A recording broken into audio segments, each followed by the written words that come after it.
explosion in Ebian targets a senior security commander and leaves 3 soldiers injured.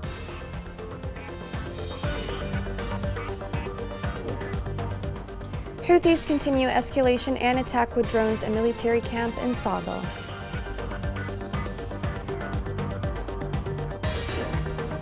Rights group report warns against recruiting children using them in armed conflict.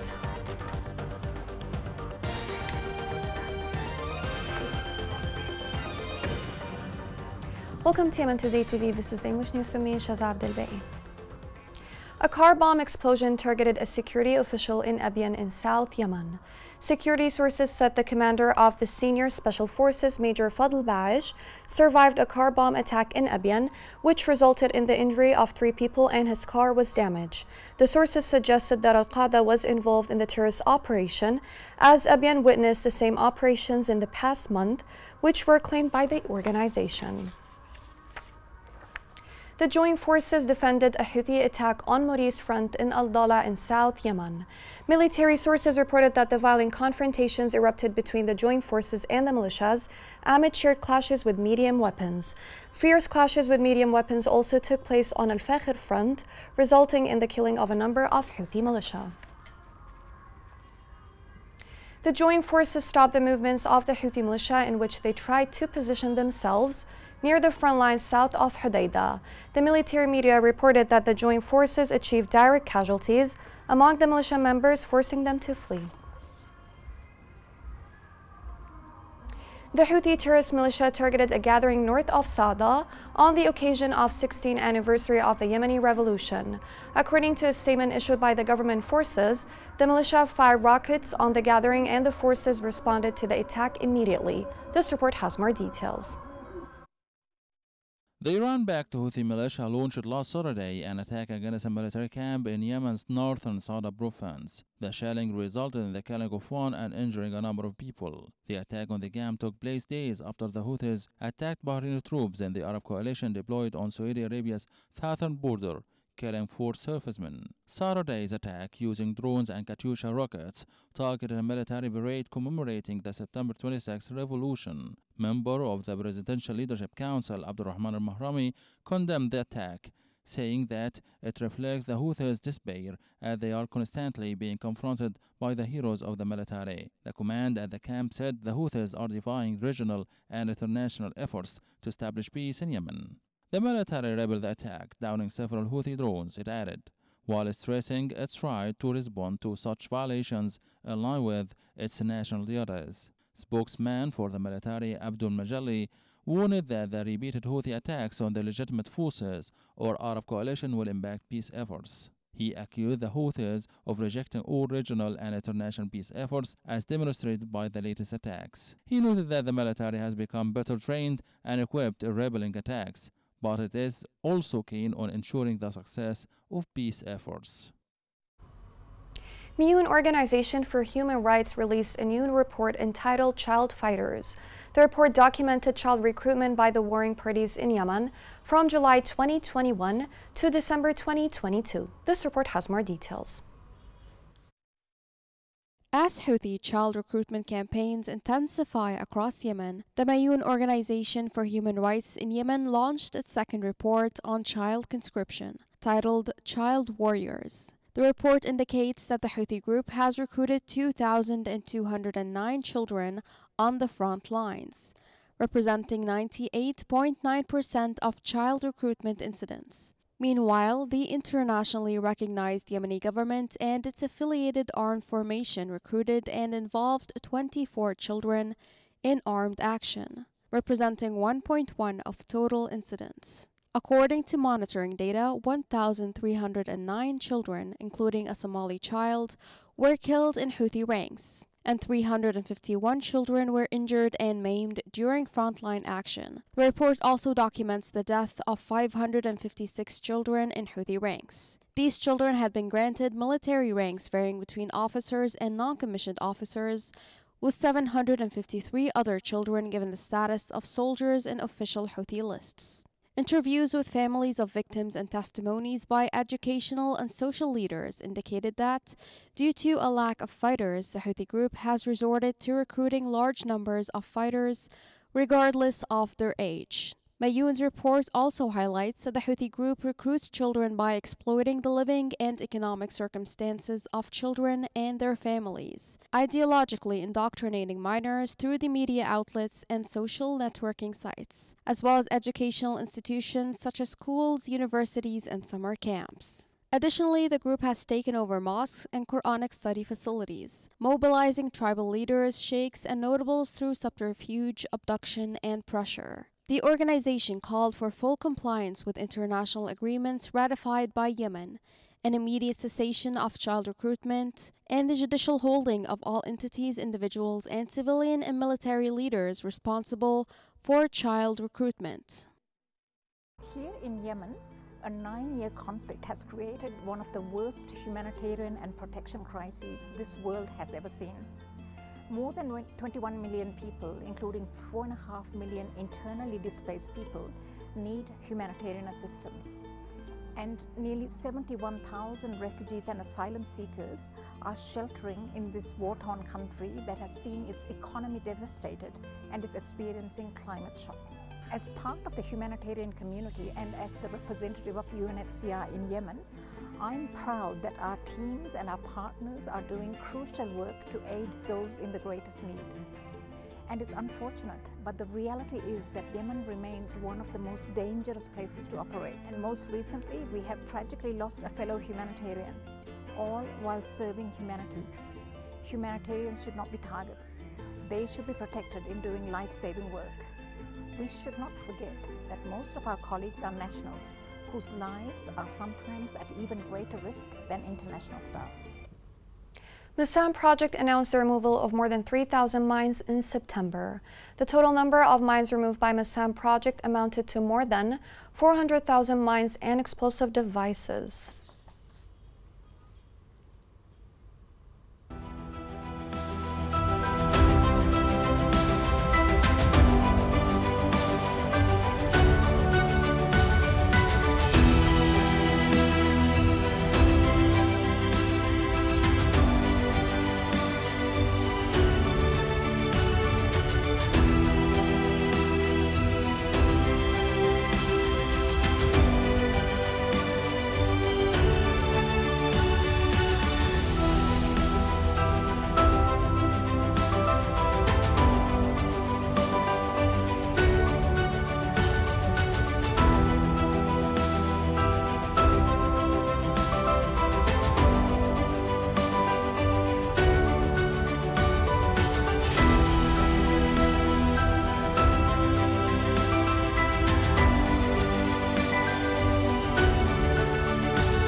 The United Nations International Organization for Migration announced the displacement of more than 27,000 Yemenis since the beginning of the year 2023. This report has more details.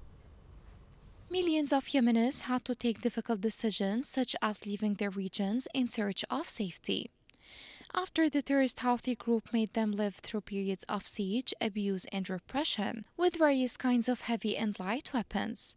They did not find anything but destruction, so they left their homes, due to the war and conflict that Yemen has been witnessing for nearly 9 years. The organization indicated that the majority of the population had very poor living conditions, and most of their shelters were made of straw and very basic material. Many families did not have a place to stay, so families were forced to share shelters. The United Nations International Organization for Migration revealed that more than 27,000 Yemenis have been displaced since the beginning of this year. The organization said in a report issued on Monday that its displacement tracking matrix monitored the displacement of 4,600 families, representing 27,600 individuals, during the period from January 1 to September 30, 2023.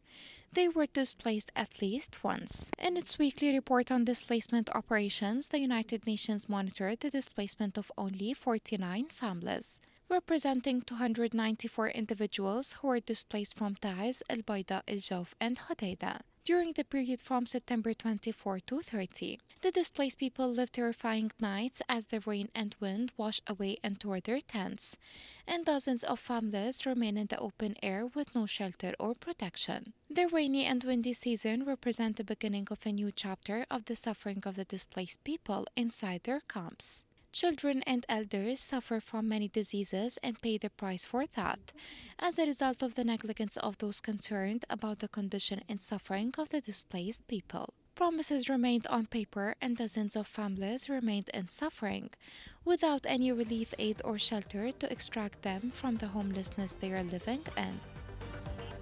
Coming next in the news. The interim capital Aden holds an event to mark the International Coffee Day.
Welcome back.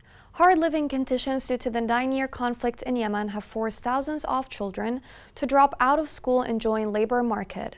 According to experts, this interrupted education can hinder the learning of those children. This report has more details.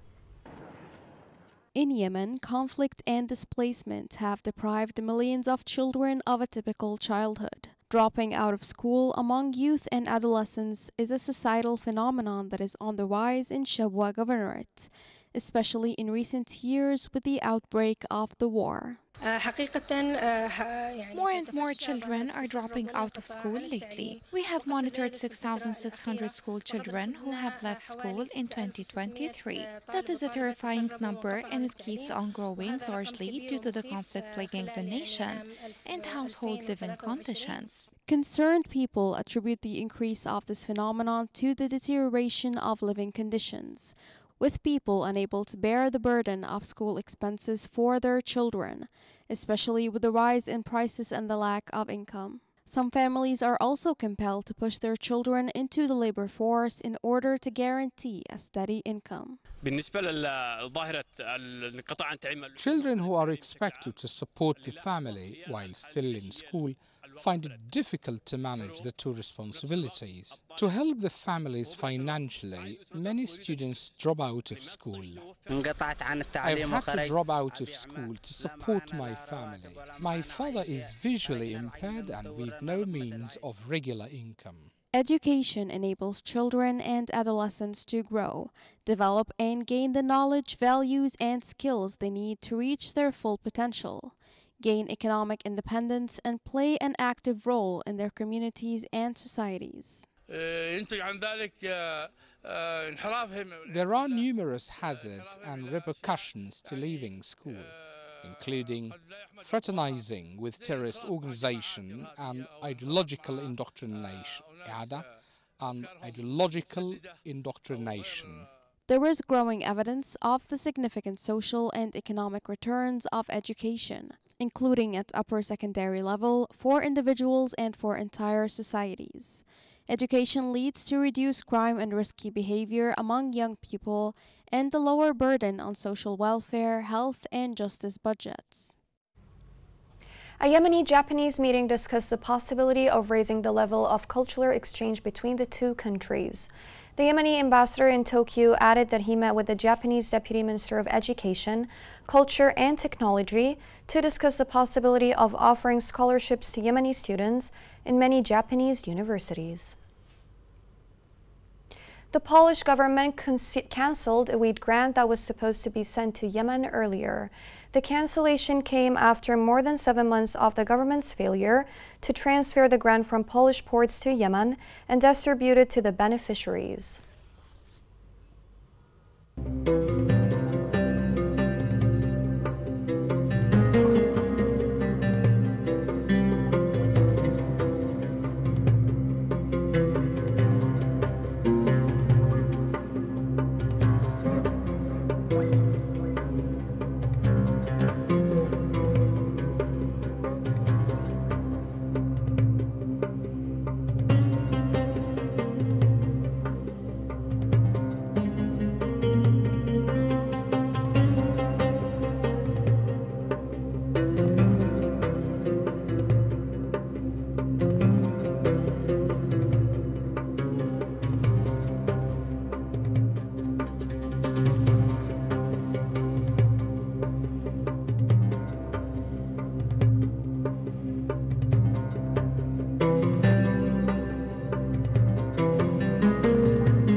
World Coffee Day is celebrated on October 1 to promote fair trade coffee and raise awareness of the plight of coffee farmers around the world.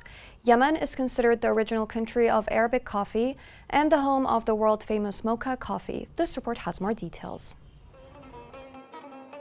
The celebration of International Coffee Day did not go unnoticed in Yemen. How could this be when our country has the finest types of coffee in the world?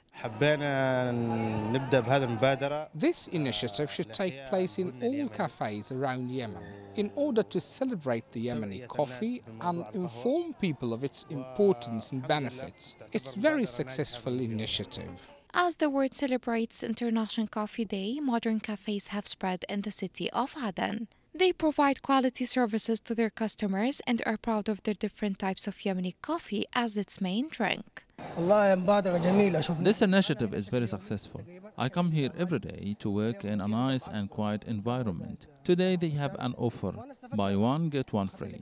It was very encouraging. Other coffee owners do the same to encourage people to buy coffee and celebrate this day. Young people and citizens in Aden flee to these cafes to escape the lack of electricity and poor internet services. And there is no harm in sipping luxurious Yemeni coffee during their gatherings. Yemeni coffee has gained the attention of many citizens, thanks to the spread of cafes that are keen to provide the finest types of famous Yemeni coffee.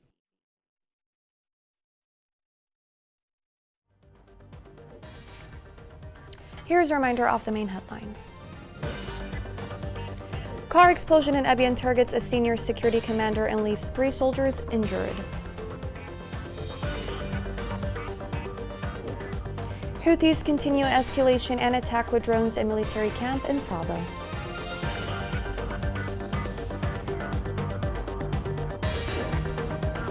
Rights group report warns against recruiting children and using them in armed conflict.